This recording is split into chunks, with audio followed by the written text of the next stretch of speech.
জানো তো আজ বাজারে গিয়ে অনেক ধরনেরই মাছ এনেছি, তবে জানো তো কই মাছটা খুবই জ্যান্ত ছিল আর একদম দেশি কই ছিল। কইগুলো ছোট হলেও কই মাছগুলো কিন্তু খুবই ভালো ছিল। তবে মাছের টেস্টটাও খুবই ভালো ছিল। আর সত্যি কথা বলতে যে এত সুন্দর মাছ পাবো কখনোই ভাবিনি। যাই হোক, মাছটাকে নুন হলুদ মাখিয়ে নিলাম। এরপর কড়াইয়ে বেশ খানিকটা তেল দিয়ে মাছগুলোকে একটা একটা করে দিয়ে বেশ লালচে করে ভেজে তুলে নিলাম। তবে জানো তো আমি অনেক দিন ধরেই কই মাছের ঝোল খাচ্ছি। অনেক দিন ভাবছি কষাটা খাবো, তো কষাটা খাওয়াই হচ্ছে না।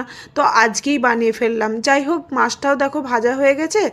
যেই তেলটা পড়েছিল সেই তেলটা অন্য কড়াইয়ে ঢেলে দিলাম, আর একটু পরিমাণ তেল দিয়ে তাতে কিছুটা হিং ফোড়নে দিয়ে আর কিছুটা পেঁয়াজ বাটা দিয়ে একটু নেড়ে চেড়ে নিলাম। তারপরে কিছুটা দিয়েছিলাম আমি জিরে বাটা, আর 1 চামচের মতো আদা বাটা দিয়ে একটু নেড়ে চেড়ে নিলাম। তারপর 1 চামচ হলুদ গুঁড়ো, 1 চামচ লঙ্কার গুঁড়ো আর 2 চামচের মতো টক দই দিয়েছিলাম। এরপর মশলাটা বেশ ভালোভাবে কষিয়ে নিতে হবে। মশলাটা থেকে বেশ ভালোভাবে তেল ছেড়ে আসলে মিক্সি ধোয়া কিছুটা জল দিয়ে দিলাম। জলটা বেশ ভালোভাবে ফুটে আসলে স্বাদ অনুযায়ী নুন আর ভেজে রাখা মাছটাকে দিয়ে দিলাম।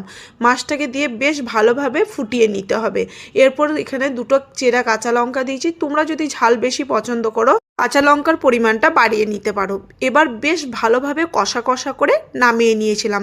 সাদা ভাতের সাথে পরিবেশন করেছিলাম এই দেশি কই মাছ কষাটা। খেতে অমৃত লেগেছে। আর তার সাথে ছিল একটু লাউ আলুর তরকারি। একদম জমে গেছিল। আর তোমাদের ভিডিওটা কেমন লাগলো একটু কমেন্ট বক্সে জানিও। সবাই